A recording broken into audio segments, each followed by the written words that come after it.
The invitation arrived on a Wednesday, silver black cardstock with silver foil lettering. It announced the Hawthorne family's annual reunion, to be held in San Francisco. I stared at it, running my fingers along the elegant print, as old memories of eye rolls, snide remarks, and forced smiles echoed in my mind. My name is Maren Hawthorne, though these days in the business world I go by Maren Blake. 15 years ago, I was the family letdown, the artsy one who turned down a slot at Hawthorne Investments to study hotel management in Portland, the black sheep with a dream and no real prospects. My phone buzzed. It was my cousin Serena. I answered. "Maren," she sang too brightly. "Hope you got the invite?" "I did." "Well, I just wanted to say, this year's gathering is very upscale. The Celestia Resort is quite refined. You understand, right?" I looked out at the Los Angeles skyline from the penthouse office of Blake Hospitality Group. I nearly laughed. The Celestia? My first 5-star resort. But the Hawthorns didn't know that. "Are you saying I don't fit in, Serena?" "Aw, don't be like that," she said, her tone sticky sweet. "It's just, we'll have celebrities, tech founders, a senator or two. You know how appearances matter." By appearances, she meant me. Couldn't have her influential friends realizing her cousin once worked reception? "And who picked the venue?" "I did, obviously," she said proudly. "Dad said I have a knack for luxury spaces.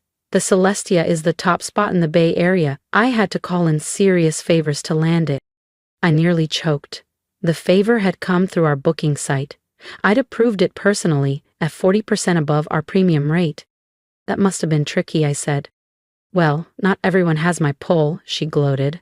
"The owner, M. Blake, is reclusive, but their team was so cooperative when they heard the Hawthorne name." "Of course they were. I told them to roll out the red carpet." "Anyway," Serena said, "I'm sure you get it. Maybe next year. If you've moved up from that boutique motel in Silver Lake." "That motel launched my entire empire. But sure, Serena, maybe next year." "That motel," Serena mocked. "It was actually my pilot property, where I tested and refined the innovations that would later make Blake Hospitality Group a disruptor in the luxury hotel world. But the Hawthorns stopped paying attention to my career long ago." "Something like that," I had told her. After hanging up, I leaned back in my leather chair, the hum of Los Angeles traffic faint beneath the double-glazed windows. Memories rushed in. 15 years ago, I'd graduated from the University of Oregon with a degree in hotel management, brimming with ideas and zero support from my family. "You're going to clean rooms for a living?" my father had boomed. "No Hawthorne wears a name tag." But I did, and I carried luggage, scrubbed floors, handled irate guests, and trained staff. I didn't just want to run hotels, I wanted to reinvent them, and to do that, I had to understand every inch of how they worked. Within 4 years, I opened my first property, a boutique stay in Silver Lake called the Blue Lantern. It sold out every weekend. Now, at 34, I own 21 high-end resorts across 5 countries. The Celestia, their reunion venue, was my crown jewel. A fusion of California coastal design and sustainability tech, it won Luxury Resort of the Year twice. And now, somehow, my family thought it was too good for me. My phone buzzed again. It was Marcus, my assistant. "Reunion contract needs your signature. Want me to bring it up?" I typed back with a grin. "No need. I've got plans for this one." I opened my laptop and began finalizing the adjustments. If they thought I wasn't fit to attend, they were about to experience what exclusion looks like. When the outsider signs your guest list. Every decision for the reunion would pass through my hands. The lighting, the music, the chef's tasting menu, even the ambient scent used in the lobby. It was time for a quiet spectacle. Memories burned in my mind, like when they sat me at the kids' table well into my 20s, or worse, Serena's wedding, where she accidentally had me seated next to the valet team. She'd said I'd feel more at home. I'd owned 9 hotels by then. They never asked questions. They never looked past the old image of me. Only my younger sister Camille had stayed in touch, though she never knew how far I'd come. She called just as I was finishing the arrangements. "Maren," she said gently, "Serena told me she asked you not to come. I'm so sorry." "Don't be," I replied, signing the final contract with a smile. Actually, I have a favor. Can you make sure everyone arrives at exactly 7 p.m.? Why, what's happening? Let's just say Serena isn't the only one with connections at the Celestia. The next 2 weeks flew by. I oversaw everything, down to the floral centerpiece shade. If they were going to exclude me from my own resort, I was going to give them a night to remember. The Hawthorne family demanded luxury. I was about to give them a show they'd never forget. The night before the reunion, I stood quietly in the lobby of the Celestia, watching my staff polish the marble until it reflected like glass. Light from the crystal chandeliers danced across the room, illuminating every detail of the coastal-inspired interior. White stone columns, subtle gold trim, sea glass accents. Everything was flawless. Marcus appeared beside me, tablet in hand.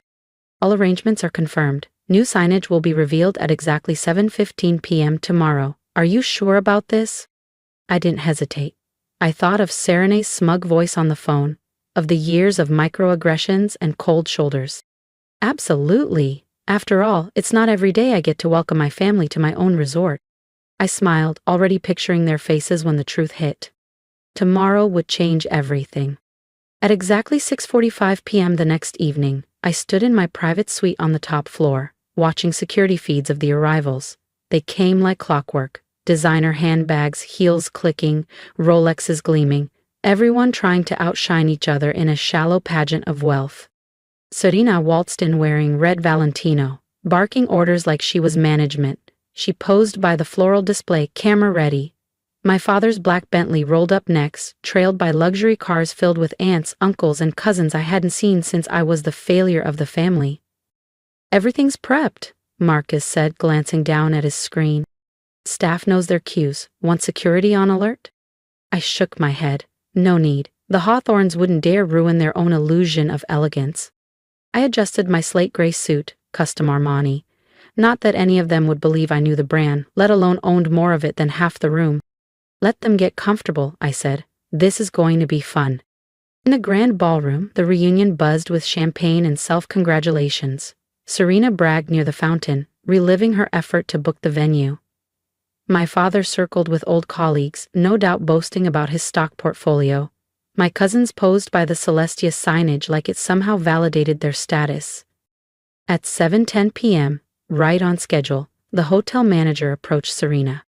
Ms. Hawthorne, I'm afraid there's a small issue with your reservation. Serena's polished expression soured. Excuse me, I arranged this directly with your corporate office. Yes, ma'am, the manager replied. It's just, the owner had a few special instructions for this evening. Serena laughed, waving a manicured hand. Please, I highly doubt M. Blake has time to meddle in event details. A hush fell over the room as I stepped forward from the back of the ballroom. Actually, I said calmly, M. Blake does concern herself with quite a few things.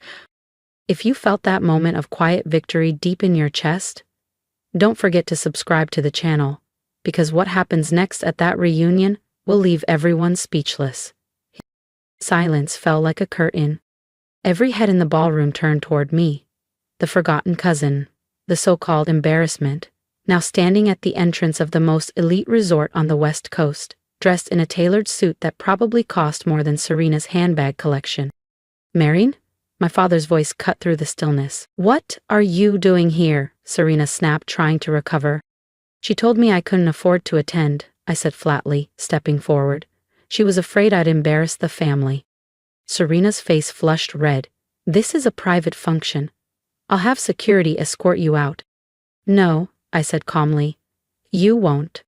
At that moment, Marcus, standing discreetly by the AV table, tapped a button on his tablet.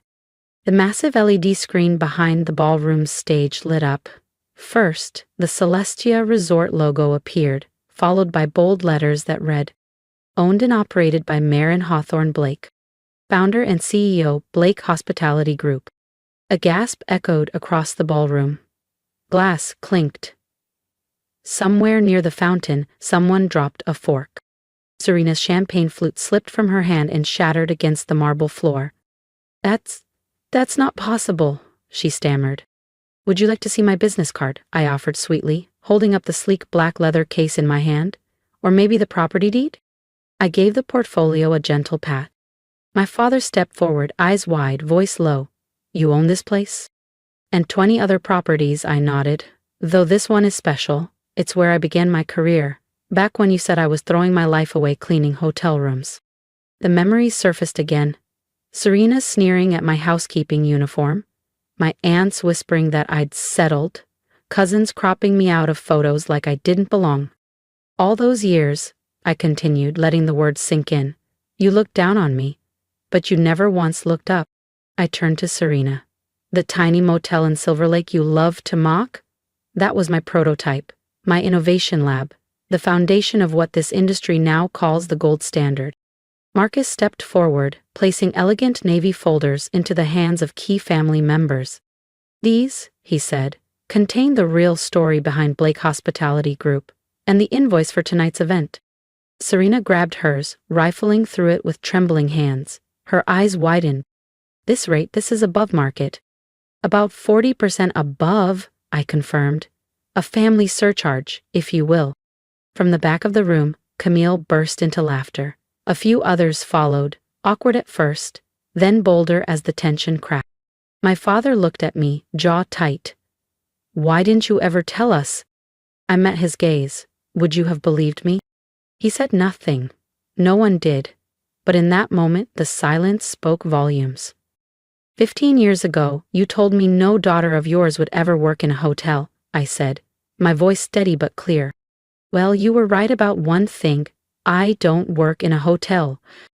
I paused, then smiled. I own them. Around the room, every digital screen came to life. Panoramic visuals of my resorts worldwide flickered across the ballroom. The golden hues of our overwater villas in the Maldives, the snow-draped elegance of our Swiss alpine retreat, the towering grandeur of our glass-fronted property in Dubai, where the skyline stretched like a crown across the horizon. As for tonight's reunion, I added smoothly, your reservation hasn't been canceled. You're welcome to stay. In fact, I've arranged a private tour of the property. I think it's time you all saw what a career in customer service really looks like. Serena took a step forward, her polished persona cracking. Marin, we never meant. I cut her off, gently but firmly. Yes, you did. Every snide joke, every time you left me out of the photo, every time I was treated like the help. I looked around the room, voice lifting just slightly. But while you were busy upholding your status, I was busy building a legacy. Welcome to the Celestia. The crowd stirred. My team will escort you to your upgraded suites. Though, Serena, I added, turning slightly, your room had to be adjusted last minute due to a high-profile booking. We had to place you in one of our standard queen rooms. Her face flushed a deep crimson. The same room category she once mocked me for cleaning.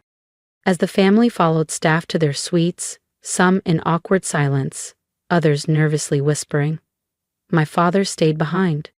I was wrong, he said, his voice uncharacteristically soft. About everything. I studied him for a long moment. The man who once belittled my choices now looked small, unsure. Yes, I said quietly, but do you want to know the best part of owning 21 hotels, Dad? He raised an eyebrow. I've got 21 presidential suites. You can pick any one of them to stay in while you figure out how to make things right. A faint smile tugged at his lips. Where'd you learn to negotiate like that? Probably the same place I learned real leadership, by starting at the bottom, something this family never had to do. That night, after the private tours and quiet conversations had ended, I stood in my penthouse suite, overlooking the San Francisco skyline. Marcus entered with a folder in hand. Tonight's final numbers, he said. Your family seems humbled. I laughed. Amazing what a little perspective, and a room without a view, can do. Are you going to tell them, he asked, about Paris, Tokyo? I turned to the desk where the contract sat, ready to be signed. Not yet, I smiled. Let them be surprised. The Celestia was just the beginning. If you've loved watching Marin reclaim her power, don't forget to subscribe, because in the next chapter the world gets even bigger. And the family? They're not done learning yet. Let's save something for next year's reunion, I said aloud to no one, the city lights of San Francisco glittering below me. Every smart hotelier knows Repeat guests are the best kind. I leaned against the floor-to-ceiling window of my penthouse, my reflection framed by the skyline I used to only dream of. The journey from scrubbing baseboards to signing international development deals hadn't been easy, but it had been worth it. Success, I realized, was never about vengeance. It wasn't about proving my family wrong. It was about proving myself right. And sometimes the sweetest kind of revenge isn't cold at all. It's warm, luxurious, served with a rooftop breakfast and a view that takes your breath away. My phone buzzed. Serena. Can we talk tomorrow, please? I smiled, typed back a simple line. Of course, your breakfast reservation is at 9 a.m. I own that restaurant too. There was power in simplicity, not just in money or property or prestige, but in being seen, finally, for who I truly was. Not the help, not the outsider, not the family joke, but Marin Blake, the woman who built something real. The woman who wasn't invited to the reunion because she was too busy hosting it. As I looked out at the city and the glowing signage of the Celestia below, I felt it in my chest, that sense of calm, of closure, of purpose. Tomorrow would bring the next chapter in the Hawthorne family's story. Not one born from old money or empty pride, but from something earned. Because at the end of the day, every great hotel knows the secret. It's not just about offering a bed. It's about giving people something they'll never forget. And tonight, my family would remember. If you've made it this far, thank you for walking this journey with me. I'd love to hear your thoughts. Drop a comment below and tell me what you would have said if you were in my shoes that night. Would you have stayed quiet? Would you have made the same choices? Or would you have done something completely different? Let's talk about it. I read every comment, and your perspective matters more than you know. And if you felt even a flicker of inspiration from my story, hit that subscribe button. There's more ahead, more moments of truth, more family twists, more growth, because this wasn't just about a reunion. It was about reclaiming space that was always mine to begin with. Here's what I've learned. Sometimes the world and the people in it won't see you until you've built something so undeniable they can't look away. That's okay. Let them laugh. Let them doubt. Let them label you the underdog, because quietly, consistently, and powerfully, you can rise. Start small, start where they think you're nothing, and use every slight, every snide remark, every exclusion as bricks in your foundation. You don't need revenge, you just need results. And when that day comes, when they walk into a room you own and don't even realize it yet, smile. Not because you beat them, but because you never needed their permission to shine. Your worth was never theirs to decide. So build, dream, show up. And when you do, I'll be here, cheering you on from the penthouse.